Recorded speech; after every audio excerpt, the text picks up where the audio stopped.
Hello everyone. तो आज हम देखेंगे क्लास 12 की फिजिक्स में जो डेरिवेशंस पूछी जाती है या डेफिनेशंस पूछी जाती है एग्जाम में। इंपॉर्टेंट डेफिनेशंस होती है और कुछ स्मॉल डेरिवेशंस होती है जो 2-3 मार्क्स में भले ही आती है लेकिन आती जरूर है पेपर में।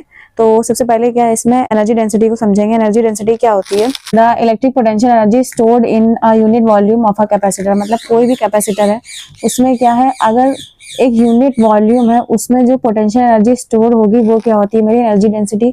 एनर्जी डेंसिटी को हम लोग किससे डिनोट करते हैं? स्मॉल यू से डिनोट करते हैं। तो यहाँ पे फॉर्मूला क्या बनेगा, यू स्मॉल यू इक्वल में पोटेंशियल एनर्जी के लिए कैपिटल यू अपॉन में क्या आ जाएगा, यूनिट वॉल्यूम की बात कर रहा है तो वी रखेंगे, लेकिन अगर जब हम लोग डेफिनेशन लिखते हैं तो क्या करते हैं, वहां पे यूनिट वॉल्यूम लेट करके यू को किसके इक्वल दिखा देते हैं, पोटेंशियल एनर्जी के इक्वल दिखा देते हैं।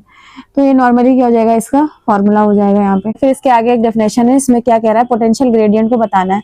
पोटेंशियल ग्रेडियंट भी बहुत इंपॉर्टेंट है।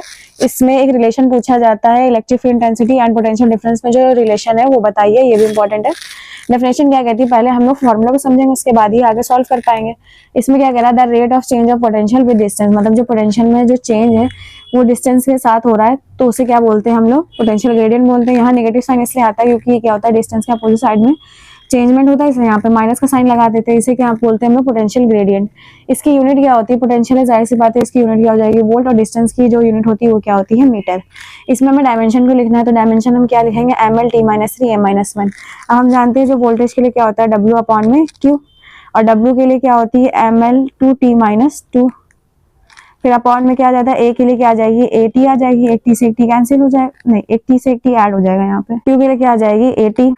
फिर अपॉन में क्या है यहाँ पे, अगर ये पोटेंशियल ग्रेडियंट की देखें हम लोग, अपॉन में क्या आ रहा है यहाँ पे, टी आ रहा है तो इनटू में क्या आएगा, 1 अपॉन में एल। एक एल से एक एल क्या हो जाएगा, कैंसिल। ये टी यहाँ पे आके ऐड हो जाएगा तो ml t⁻³ एंड a⁻1 क्या हो जाएगी, इसकी डायमेंशन हो जाएगी ये सब। इसके बाद जो इसमें रिलेशन है, relation between establish the relation between potential gradient and electric field, उसे देखेंगे। तो रिलेशन में हम लोग क्या देखेंगे, हमें किस पर रिलेशन निकालना है, electric field and potential gradient के बीच में निकालना है। तो पोटेंशियल ग्रेडियंट में पोटेंशियल का फॉर्मूला है V इक्वल में W अपॉन में Q करके फॉर्मूला, तो इस फॉर्मूले का यूज करेंगे। एंड E इक्वल में क्या आता है, F अपॉन में Q। इन दो फॉर्मूले का यहाँ पे यूज करेंगे। अब हमें क्या निकालना है, पोटेंशियल ग्रेडियंट। पोटेंशियल ग्रेडियंट निकालने के हम क्या करेंगे, यहाँ पे इस पोटेंशियल को VA माइनस VB करके लिखेंगे। इक्वल में क्या आ जाएगा, माइनस का W अपॉन में Q। अब यहाँ पे माइनस क्यों आएगा, क्योंकि VA माइनस VB कर रहे हैं। जैसे यहाँ पे अगर देखें, अगर VA की वैल्यू 5 है मतलब जो पहले पोटेंशियल होगा वो कम होगा, बाद में पोटेंशियल क्या है अगर ज्यादा है। अगर इसकी वैल्यू 10 है और बाद वाले पोटेंशियल की वैल्यू 15 है तो 10 में से 15 माइनस करेंगे तो माइनस का 5 ही आएगा। मतलब जो मेरा रिजल्टेंट आएगा वो माइनस का आएगा, इसलिए यहाँ पे क्या करा है, माइनस का साइन लगाया है। तो इसे हम लोग क्या लिखेंगे, VA माइनस VB इक्वल में माइनस का W अपॉन में Q। फिर यहाँ पे हम क्या करेंगे, W इक्वल में हम लोगों ने क्या देखा था, F इंटू S होता है। F इंटू S या डिस्टेंस लिखते हैं तो माइनस का W के प्लेस पर क्या लिखेंगे, F इंटू DR। ये भी डिस्टेंस के लिए यहाँ पे लिखा है, स्मॉल डिस्टेंस के लिए DR अपॉन में क्या आ जाएगा, Q। तो ये आ जाएगा VA माइनस VB। फिर F अपॉन में Q क्या होता है मेरा, E यहाँ पे लिखा है, तो इसको क्या लिख देंगे, नॉर्मल सा E इंटू में DR, VA माइनस का VB। फिर ये dr को यहाँ डिवाइड में ले आएंगे। अब यहाँ पे चेंजमेंट हो रहा है, स्मॉल चेंजमेंट हो रहा है, इसलिए यहाँ पे क्या लिखेंगे, इसको dv अपॉन में dr उस साइड से डिवाइड में आ जाएगा तो इक्वल में क्या आ जाएगा, यहाँ माइनस, जो माइनस यहाँ पे, यहाँ माइनस लगा देते हैं, यहाँ पे क्या आ जाएगा e। तो ये क्या हो गया मेरा, electric field intensity and potential gradient के बीच में क्या हो गया, रिलेशन पूरा हम लोगों ने स्टैब्लिश कर दिया।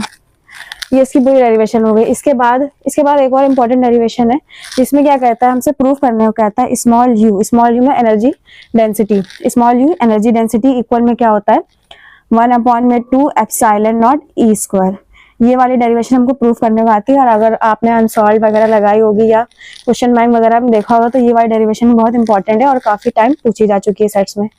इस डेरिवेशन में क्या है, इस डेरिवेशन को प्रूफ करने के लिए क्या करेंगे, हम इसकी जो डेफिनेशन थी इससे क्या करेंगे, फॉर्मूले को देखेंगे। फॉर्मूले में क्या है, U इक्वल में पोटेंशियल एनर्जी अपॉन में V वॉल्यूम के लिए, पोटेंशियल एनर्जी के लिए ये V नहीं है, ये किसके लिए आ रहा है, V वॉल्यूम के लिए। तो U इक्वल में क्या आएगा, कैपिटल U अपॉन में V इक्वल में क्या होता है, A इंटू D, मतलब एरिया इंटू डिस्टेंस। तो यहाँ पे A इंटू D नॉर्मल सा लिखेंगे। इसके बाद क्या देखेंगे हम लोग, U का जो फॉर्मूला अभी हम लोगों ने पीछे इससे पहले लेक्चर्स में देखा था वो क्या था, हाफ CV² होता है, तो यहाँ पे हाफ CV² रखेंगे तो ये आ जाएगा हाफ CV² अपॉन में क्या आ जाएगा, A इंटू में D। फिर A फॉर्मूला और पढ़ाता है, V इक्वल में क्या होता था, E इंटू में D, जो सबसे पहले लेक्चर्स में बताया था। तो ये क्या हो जाएगा, हाफ CV² v की प्लेस पर क्या रखेंगे हम लोग यहाँ पे e इंटू डी, मतलब e का स्क्वायर इंटू में d का स्क्वायर, अपॉन में क्या आ जाएगा यहाँ पे a इंटू डी। तो एक d से एक d यहाँ पे क्या हो जाएगा, कैंसिल हो जाएगा। तो यहाँ पे क्या बचेगा, u इक्वल में half C E square upon में क्या बचेगा इंटू में d, एंड अपॉन में क्या बचेगा यहाँ पे a। अब आप देख सकते हैं फॉर्मूले में क्या है, यहाँ पे E तो है लेकिन यहाँ पे एप्सिलॉन नॉट की वैल्यू दे रहा है, यहाँ पे C तो है नहीं, हमें C को क्या करना पड़ेगा, यहाँ से हटाना पड़ेगा। तो C में हमने क्या पढ़ा था, पैरेलल प्लेट कैपेसिटेंस, मतलब जो पार्ट 2 वाला लेक्चर था उसमें हमने क्या पढ़ा था, A एप्सिलॉन नॉट अपॉन में D। जब कोई स्ट्रिप थी तो उसके लिए क्या होता था, अपॉन में जो वैल्यू होती थी D minus T plus T upon में K करके चेंज हो जाती थी। लेकिन यहाँ पे हम क्या करेंगे, ये वाला फॉर्मूला रखेंगे, पैरेलल प्लेट कैपेसिटेंस जो विदाउट स्ट्रिप वाला था वाला फॉर्मूला रखेंगे। यहाँ पे क्या हो जाएगा, जब C की वैल्यू रखेंगे तो ये हो जाएगी हाफ C की वैल्यू होगी A एप्सिलॉन नॉट अपॉन में D इंटू में C की प्लेस पर तो ये वैल्यू आ गई। अब क्या बचा यहाँ पे E स्क्वायर इंटू में D अपॉन में A। तो A से A कैंसिल, D से D भी कैंसिल हो जाएगा। तो यहाँ पे क्या आ जाएगा, half epsilon not E square equal में क्या आ जाएगा, U एनर्जी डेंसिटी है, जो कि ये क्या हो जाएगा, इसकी प्रूवमेंट हेंस प्रूव्ड। होप आपको ये स्मॉल डेरिवेशंस और डेफिनेशन अच्छे समझ में आ गई होगी। इसके बाद एक और लेक्चर रहेगा जिसमें हम लोग पोटेंशियल डिफरेंस निकालेंगे एक्सियल पोजीशन पर एंड इक्वेटोरियल पोजीशन पर। उसके बाद ये चैप्टर कंप्लीट हो जाएगा, मतलब इस चैप्टर जितने भी इंपॉर्टेंट है वो सब कंप्लीट हो जाएंगे कैपेसिटेंस एंड पोटेंशियल वाले चैप्टर से। अब आपको वीडियो अच्छी लगी होगी। अगर आपको इसमें कुछ डाउट है तो आप कमेंट सेक्शन में पूछ सकते हैं। If you like then please subscribe, और अगर आप नए हो तो प्लीज सब्सक्राइब करिएगा। And thank you for watching.